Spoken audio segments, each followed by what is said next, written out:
Good morning, you guys. I am about to catch a real vibe this morning and try to get me my tranquility in for today. And I wanted to speak with you all in reference to something that many people may be confused and they may feel as if they are certain to different aspects of themselves.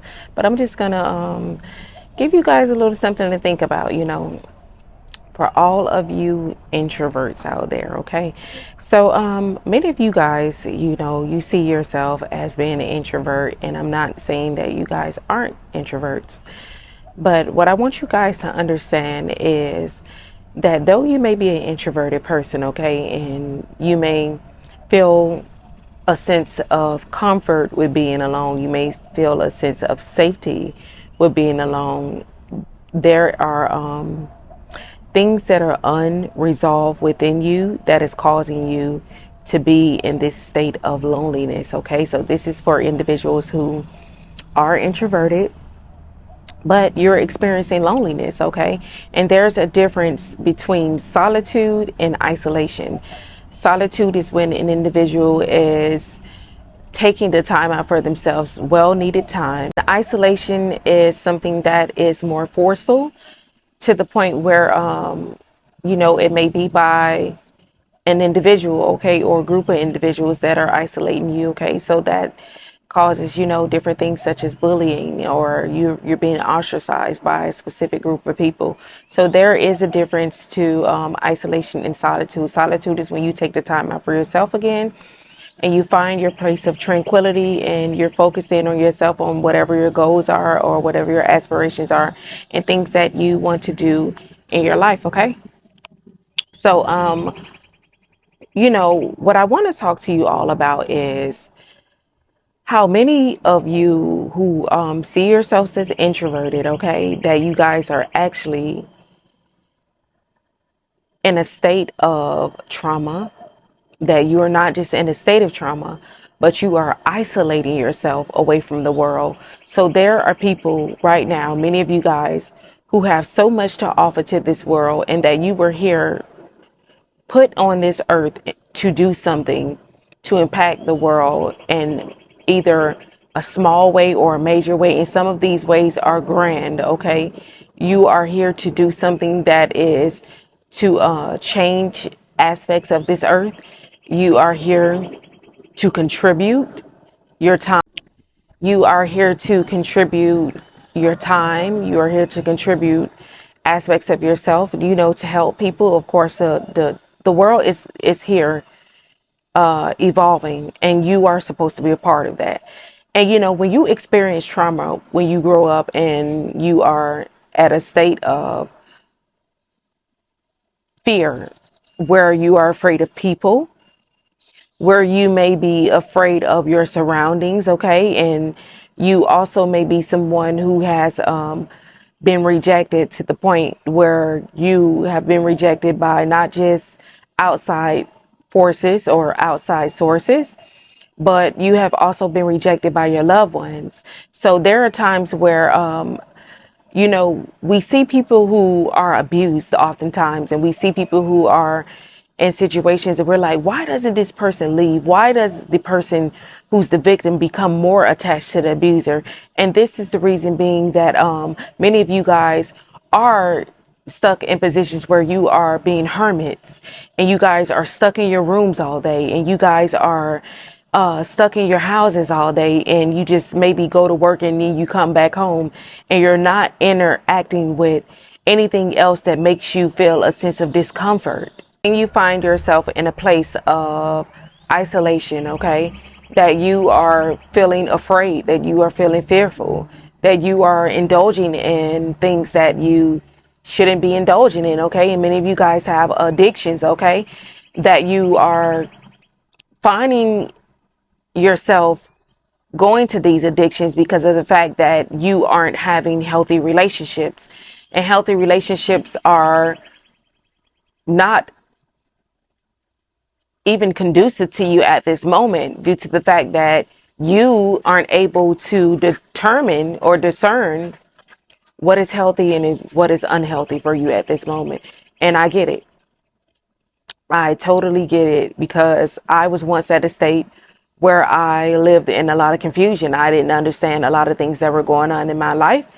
And I didn't understand the way that I was in relationship with those who I inherited as relationships, meaning family members, and also the friendships that I was connecting with and relationships. So, we find ourselves in a state where we are untrustworthy of people. We don't trust people because we don't trust ourselves. Okay. So the first thing that I particularly would advise you to do is start developing trust with yourself. I got into a place where I wanted to build trust with myself. How can I trust myself? Which means that me trusting myself required me to have morals, to have a standard, to have something that could anchor me. Okay. And when we think about anchoring, we think about a boat and how the boat isn't going to shift in different ways that the wind blows because it is anchored. There is something that is holding that boat down. And that is what we have to get. We have to find something that is a standard for us and a way that we want to live. And we implement those things because it is going to be a safeguard to protect us from ourselves. Okay.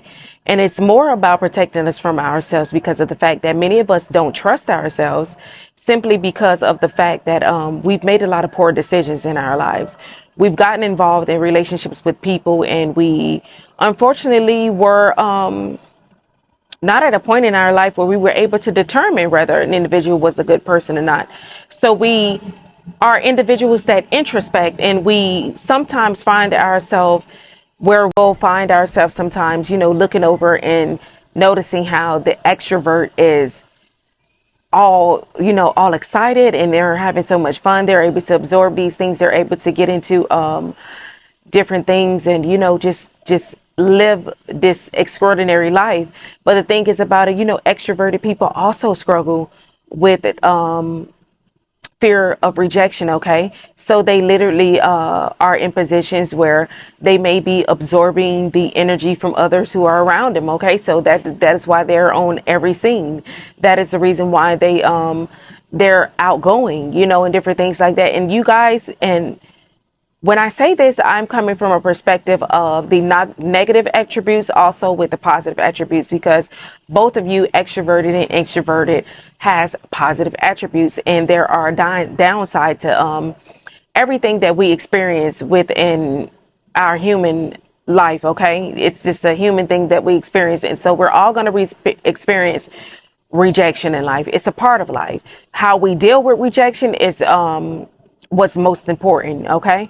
So, some people, when you're rejected, you kind of close in and you may find yourself reaching out more to these people. And then there are some people who are in a healthier position where when they're being rejected, they're like, okay, well, this shoe doesn't fit. So, hey, maybe I'll go and buy some more. And there is a safety net that you're ultimately in. But eventually one day you will have to come out of that. And some of you guys truly desire to come out of that. You're on social media and you're watching people live their lives. You're watching people have fun. You're watching people interact. And some of us, we are selective as to who we want in our lives, because I'm a person who chooses quality over quantity. I will prefer to have maybe one or two good, genuine people in my life than having a group of people surrounding me. And the thing is about it, there's so many misconceptions as to extroverts and introverts and different things like that. But when we think about it, both of them face fear. Okay. Introverts are individuals who isolate themselves. Sometimes, there are instances where introverts, they just isolate themselves and they want to say that, oh, I'm good without people, and I don't want to be around people, and I don't have this urgency for people, and or this urge for people. And it may be true. And then there are also people who do want to connect with other people, and you may not want to connect with them as much, but you want to connect. simply because the ones who were closest to you, that you loved and you've given your heart over to, okay, that you inherited, your family members, and you trust those people so much and they've done things to betray you, and you go over and you forgive these people. And forgiveness, I am all for forgiveness 100%. Forgiveness is the most important thing for you to do in order for you to be free. But you have forgiven them in an unhealthy way where there is no change, where you have just allowed people to run over you. Now you are now in this state where you are hiding from the world, that you don't want to come out, and you are hiding the gifts and the things that you are supposed to contribute to this world, you guys. And I want you guys to come out of there. And I know that you may crack the door today, and you may one day, peep your head out. And the next day you may put a foot out, and you may put an arm out. Whatever it is that you decide to do today, I want you guys to know that you are so valuable to this earth, and that we need you here, and that we love you, and you have so much to give us, and we want those things. So, get strong, get encouraged. And I am here, of course, to assist you to get exactly to the place where you ultimately need to be. So I love you. Bye.